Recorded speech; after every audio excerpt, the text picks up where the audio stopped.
स्वयं प्रकाश जी की कहानी पार्टीशन। आप कुर्बान भाई को नहीं जानते। कुर्बान भाई इस कस्बे के सबसे शानदार शख्स हैं।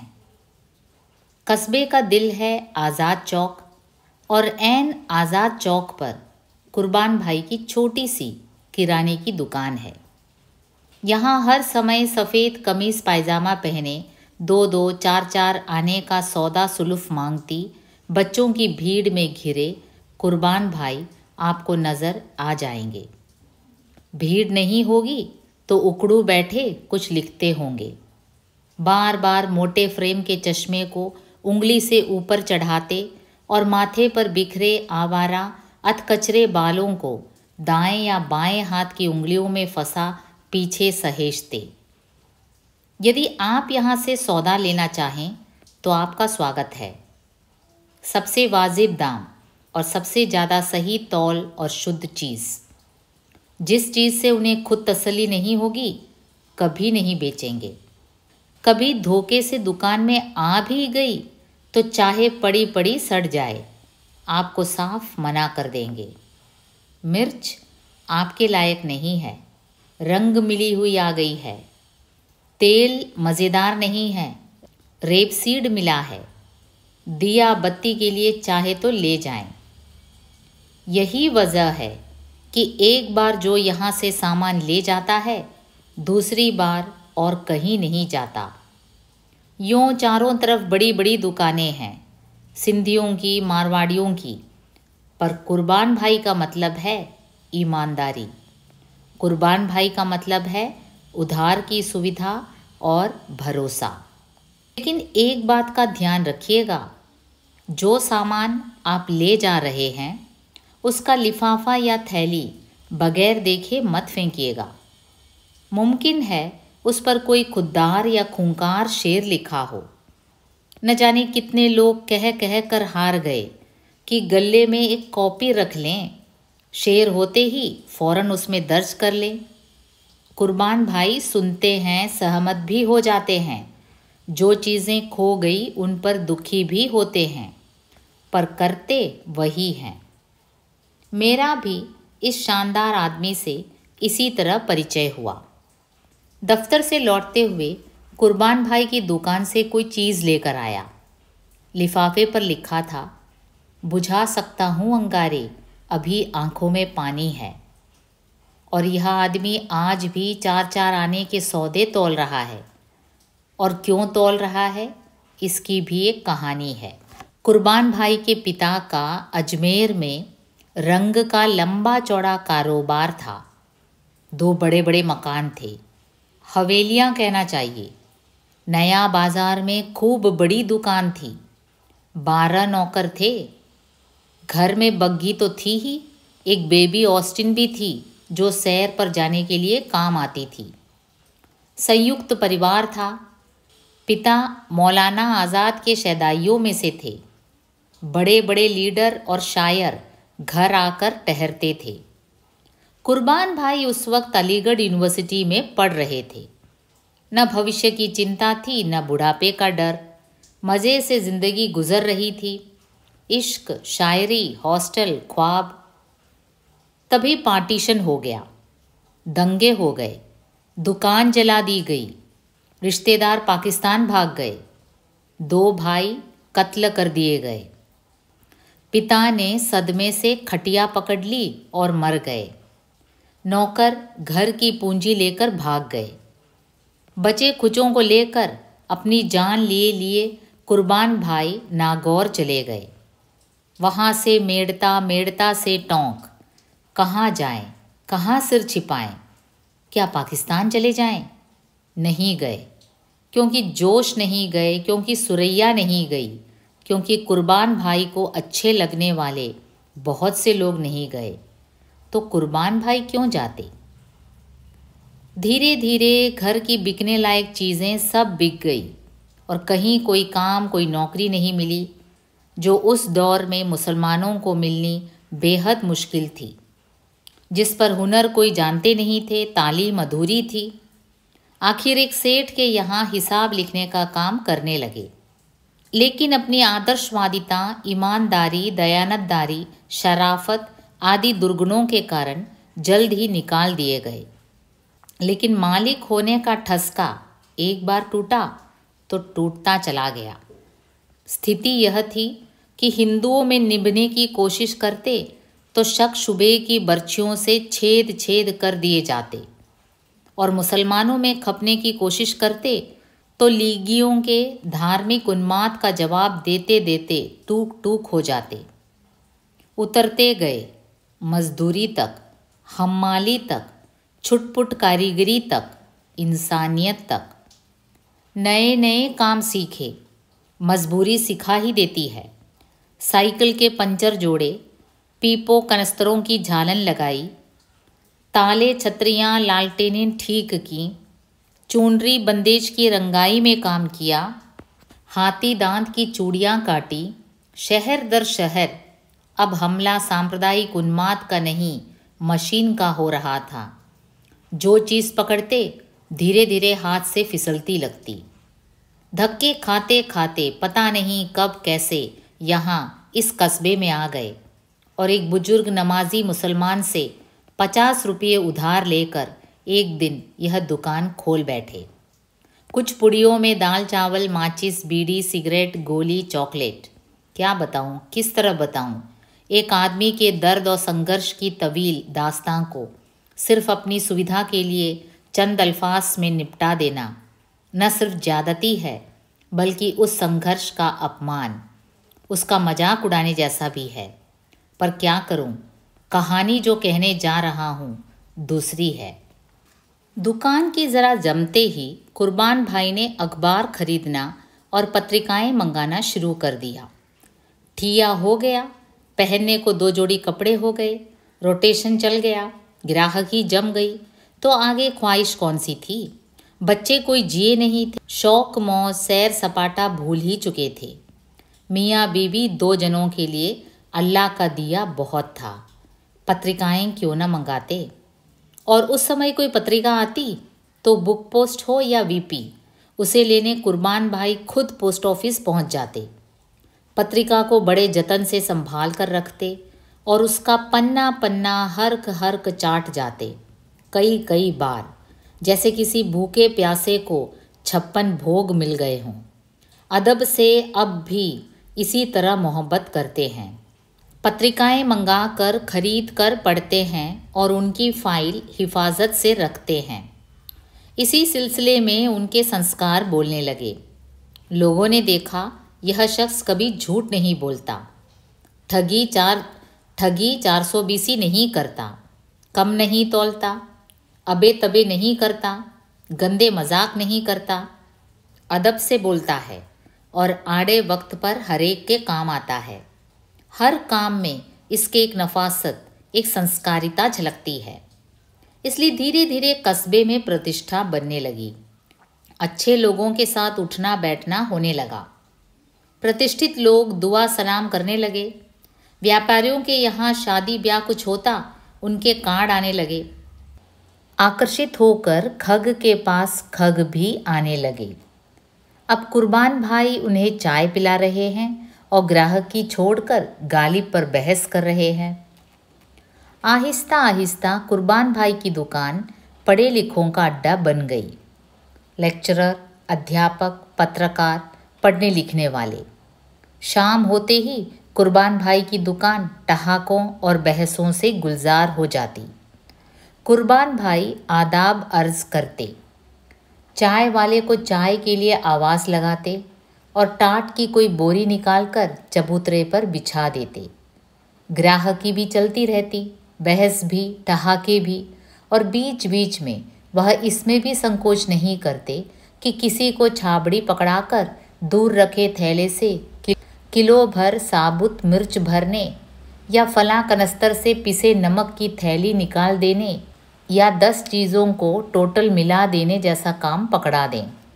बड़ा मज़ेदार दृश्य होता कि अंग्रेजी साहित्य का व्याख्याता सड़क पर खड़ा फटक फटक कर लहसुन के छिलके उड़ा रहा है, या प्रांतीय अखबार का संवाददाता उकड़ू बैठकर चबूतरे की नीचे रखी बोरी से मुल्तानी मिट्टी निकाल रहा है या इतिहास के वरिष्ठ अध्यापक। हम लोगों के संपर्क से कुर्बान भाई बदलने लगे। उन्हें पहली बार महसूस हुआ कि उनकी एक अदबी शख्सियत भी है। हमने उनसे उर्दू सीखी, उनकी लाइब्रेरी जो काफ़ी समृद्ध हो गई थी को तरतीब दी, रिसालों की जिल्दें बनवाई और उस लाइब्रेरी का खूब लाभ उठाया। हम लोग कुर्बान भाई को पकड़ पकड़ कर मुशायरों निश्तों में ले जाने लगे। हमने उन्हें ऐसी पत्रिकाएं दिखाई जैसी उन्होंने पहले कभी नहीं देखी थी। ऐसे लेखकों कवियों के बारे में बताया जो सिर्फ उनकी कल्पना में ही थे। ऐसे शायरों की रचनाएं सुनाई जो साकी शराब वगैरह को कब का अलविदा कह चुके थे। और ऐसी राजनीति से उनका परिचय कराया जिसके बारे में उन्होंने अब तक सिर्फ उड़ती उड़ती बातें ही सुनी थी। उनके दिमाग में भी काफ़ी मजहबी कबाड़ भरा हुआ था। शुरू से प्रबुद्ध होने के बावजूद हम झाड़ू लेकर पिल पड़े। हमने उन्हें अखबार और विचार का चस्का लगा दिया, जैसा पहले किसी ने करना ज़रूरी नहीं समझा था। नतीजा यह निकला कि वह हफ्ते में एक रोज़ छुट्टी रखने लगे। रात को खाने के बाद हमारे साथ घूमने जाने लगे। अपने अतीत के बारे में सोच सोच कर गुस्से में भरे रहने की बजाय भविष्य की तरफ देखकर कभी कभी चहकने भी लगे और हमारे नज़दीक से नज़दीकतर होने लगे। एक नए किस्म का लौंडापन उन पर चढ़ने लगा। उन्हें हमारी लत पड़ने लगी। वह हमारा हर शाम इंतज़ार करते और हम नहीं पहुंच पाते तो वह खुद हमारे घर आ जाते। अब हुआ यह कि कस्बे के शरीफ और प्रतिष्ठित व्यक्ति होने की कुर्बान भाई की ख्याति से चाहे हमें लाभ ना हुआ हो, हमारी बदनामी की लपेट में वह भी आने लगे। जिस परिमाण में कुर्बान भाई का समय हमें मिलता, उसी परिमाण में वह उनके पुराने दोस्तों लतीफ़ साहब, हाजी साहब, इमाम साहब वगैरह के हिस्से से कम हो जाता। नमाज पढ़ने वह सिर्फ शुक्रवार को जाते थे, अब वह भी बंद कर दिया। वाज वगैरह में चलने को कोई पहले उनसे नहीं कहता था, अब भी नहीं कहता। मदरसे को पहले भी चंदा देते थे, अब भी देते। हाँ, कभी कभी होने वाली राजनैतिक सभाओं में जाने को और कस्बे की राजनीति में दिलचस्पी लेने को उनके लिए खतरनाक समझकर बिरादरी वाले उन्हें टोकने ज़रूर लगे। पॉलिटिक्स अपन लोगों के लिए नहीं है, समझे। चुपचाप सालन रोटी खाओ और अल्लाह का नाम लो। चैन से जीना है तो इन लफड़ों में मत पड़ो। बेकार कभी धर लिए जाओगे, हमें भी फंसवाओगे। अब यहाँ रहना ही है तो पानी में रहकर मगरमच्छों को मुंह चिढ़ाने से क्या फ़ायदा। लेकिन अपनी मस्ती में मस्त थे हम लोग। न हमें पता चला, न खुद कुर्बान भाई को, कि कब उन्हें इमाम बाड़े वाले ही नहीं, शाखा वाले भी घूरते हुए निकलने लगे हैं। शाम को उनकी दुकान पर आने वाले कुछ देश प्रेमी किस्म के लोगों की सतत अनुपस्थिति का गूढ़ार्थ भी हमने नहीं समझा। इसलिए आखिर वह घटना हो गई जिसने इस कहानी को एक ऐसे अप्रिय मुकाम तक पहुंचा दिया जो मन को कड़वाहट से भर देता है। एक दिन दोपहर की बात है। एक बैलगाड़ी वाले ने ठीक उनकी दुकान के सामने गाड़ी रोकी। बैल खोले और गाड़ी का अगला हिस्सा कुर्बान भाई के चबूतरे पर टिका दिया। गांव से आने वाले इसी चौक में गाड़ियां खड़ी करते हैं, बैल खोलते हैं और उन्हें चारा डालकर अपना काम काज निपटाने चले जाते हैं। शाम को लौटते हैं और जोत कर चले जाते हैं। लेकिन वे गाड़ी किसी की दुकान के ऐन सामने खड़ी नहीं करते और किसी के चबूतरे पर रखने का तो सवाल ही नहीं उठता। इस शख्स ने तो इस तरह गाड़ी खड़ी की थी कि अब कोई ग्राहक कुर्बान भाई की दुकान तक पहुंच ही नहीं सकता था, बल्कि वह खुद भी पड़ोसी के चबूतरे पर से हुए बिना नीचे नहीं उतर सकते थे। गाड़ी वाला वकील ऊख चंद का हाली था और कुर्बान भाई को मालूम था कि अभी यह गाड़ी खड़ी करके गया तो शाम को ही लौटेगा। कुर्बान भाई ने उससे गाड़ी ज़रा बाजू में करने और बैलों को किनारे बांध देने को कहा। उसने अनसुनी कर दी। कुर्बान भाई ने फिर कहा तो एक नज़र उन्हें देखकर अपने रास्ते चल पड़ा। कुर्बान भाई ने खुद उठकर चबूतरे पर टिके उसकी गाड़ी के अगले छोर को उठाया और गाड़ी को धक्काकर, लेकिन तभी उस आदमी ने कुर्बान भाई का गिरेबान पकड़ लिया और गालियां बकने लगा। उसने कुर्बान भाई का चश्मा नोच लिया और धक्कम धुक्की करने लगा। ठीक इसी समय कोर्ट से लौटते वकील ऊख चंद उधर से गुजरे और उन्होंने आवाज़ मारकर पूछा, क्या हुआ रे गोमिया? गोमिया बोला, मैंने कूटे यानी मुझे मार रहा है। वकील ऊख चंद ने पूछा, कौन? गोमिया बोला, ये मियों। कुर्बान भाई सन्न रह गए। बात समझ में आते आते भीतर तक हचमचा गए। आँखों के आगे तारे नाचने लगे। वहीं ज़मीन पर उकड़ू बैठ गए और सिर पकड़ लिया। अंधेरे का एक ठास गोला कलेजे से उठा और हलक में आकर फंस गया। बरसों से जमी रुलाई एक साथ फूट पड़ने को जोर मारने लगी। ये क्या हुआ? कैसे हुआ? क्या गोमिया उन्हें जानता नहीं? एक ही मिनट में वह कुर्बान भाई से मियाँ कैसे बन गए? 1 मिनट भी नहीं लगा। बरसों से तिल तिल मर कर जो प्रतिष्ठा उन्होंने कमाई, हर दिन का हर पल जैसे एक अग्नि परीक्षा से गुजर कर जो सम्मान, जो प्यार अर्जित किया, हर दिन खुद को समझाकर कि पाकिस्तान जाकर भी कोई नवाबी नहीं मिल जाती, जैसे हैं यही मस्त है, अल्लाह सब देखता है, जाने दो जोश को, डूबने दो सुरैया का सितारा, भुला देने दो दोस्तों को, लुट जाने दो कारोबार को, झूठे बदमाशों के कब्जे में चले जाने दो हवेलियाँ, गुमनाम पड़ी रहने दो भाइयों की कब्रें, दफना दो भरे पूरे घर का सपना, शायद कभी फिर अपना भी दिन आए, तब तक सब्र कर लो। क्या क्या कीमत रोज़ चुकाकर कस्बे में थोड़ा सा अपनापन, थोड़ी सी सामाजिक सुरक्षा, थोड़ा सा आत्मविश्वास, थोड़ी सी सहजता उन्होंने अर्जित की थी। और कितनी बड़ी दौलत समझ रहे थे इसको। और लो, तिल तिल करके बना पहाड़ एक फूंक में उड़ गया। एक जाहिल आदमी, लेकिन जाहिल वो है या मैं 1 मिनट भर में कुर्बान भाई से मियाँ हो जाऊंगा, यह कभी सोचा क्यों नहीं। अपनी मेहनत का खाते हैं, फिर भी ये लोग हमें अपनी छाती का बोझ ही समझते हैं। यह बात कभी नज़र क्यों नहीं आई। पाकिस्तान चले जाते तो लाख गुर्बत बर्दाश्त कर लेते, कम से कम ऐसी ओछी बात तो नहीं सुननी पड़ती। हैफ है, धिक्कार है, लानत है ऐसी ज़िंदगी पर। अल्लाह या अल्लाह। वकील ऊख चंद गोमिया हाली को समझाते बुझाते साथ ले गए। गाड़ी बैल वहीं छोड़ गए।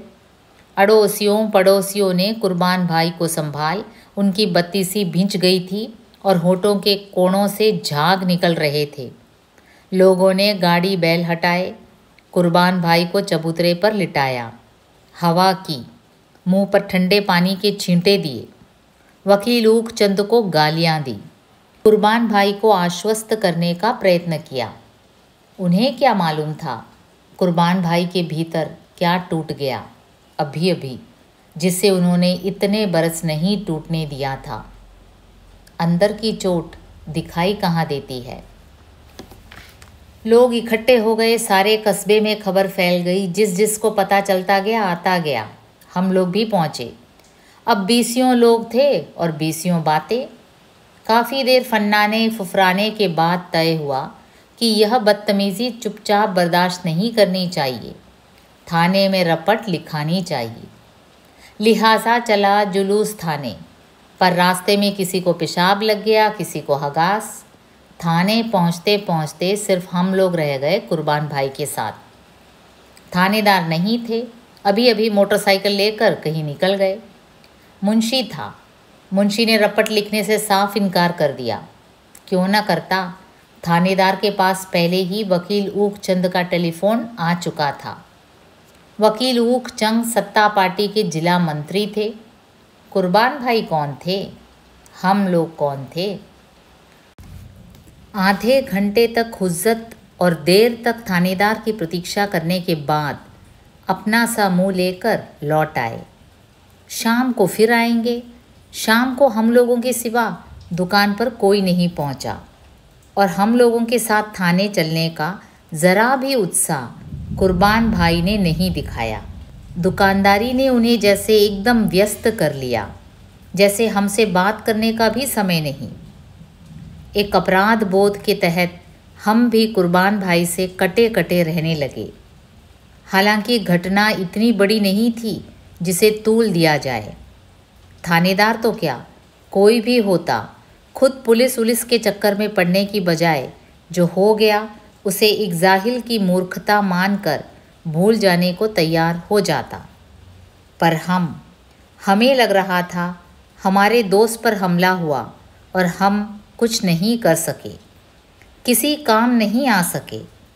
यह भी लग रहा था कि ज़्यादा उत्साह दिखाया तो कुर्बान भाई के लिए और मुसीबतें खड़ी हो जाएंगी, हम कुछ नहीं कर पाएंगे। यह भी लग रहा था कि जो हुआ उसमें पुलिस हस्तक्षेप और सहायता की उम्मीद बेकार है। इसका मुकाबला राजनीतिक स्तर पर ही किया जा सकता है, जिसके लिए जल्दी से जल्दी अपनी शक्ति बढ़ानी चाहिए। 5 से 50 हो जाना चाहिए। लेकिन यह सब बहानेबाजी थी। सच तो यह है कि हमने कुर्बान भाई को एकदम अकेला छोड़ दिया था। शायद हम उनकी तकलीफ़ को शेयर कर ही नहीं सकते थे, पर हमें कोशिश ज़रूर करनी चाहिए थी। कुर्बान भाई की दुकान पर कई दिन पहले का सा रंगतदार जमावड़ा नहीं हुआ। वह बुझे बुझे से रहते थे, बहुत कम बोलते थे और हमें देखते ही दुकानदारी में व्यस्त हो जाते थे। वह घुट रहे थे और घुल रहे थे, पर खुल नहीं रहे थे। हम उन्हें नहीं खोल पाए। एक दिन जब मैं पहुंचा, मेरी तरफ उनकी पीठ थी। किसी से कह रहे थे, आप क्या खाक हिस्ट्री पढ़ाते हैं? कह रहे हैं पार्टीशन हुआ था। हुआ था नहीं, हो रहा है, जारी है। और मुझे देखते ही चुप होकर काम में लग गए। इस कहानी का अंत अच्छा नहीं है। मैं चाहता हूँ कि आप उसे नहीं पढ़ें, और पढ़े भी तो यह ज़रूर सोचें कि क्या इसका कोई और अंत हो सकता था, अच्छा अंत। अगर हाँ तो कैसे? बात बस यह बची है कि कई दिनों बाद जब एक दोपहर मैं आज़ाद चौक से गुज़र रहा था, जिसका नाम अब संजय चौक कर दिया गया है, और शुक्रवार का ही दिन था, मैंने देखा कि कुर्बान भाई की दुकान के सामने लतीफ़ भाई खड़े हैं और कुर्बान भाई दुकान में ताला लगा रहे हैं और उन्होंने टोपी पहन रखी है और फिर दोनों मस्जिद की तरफ चल दिए हैं।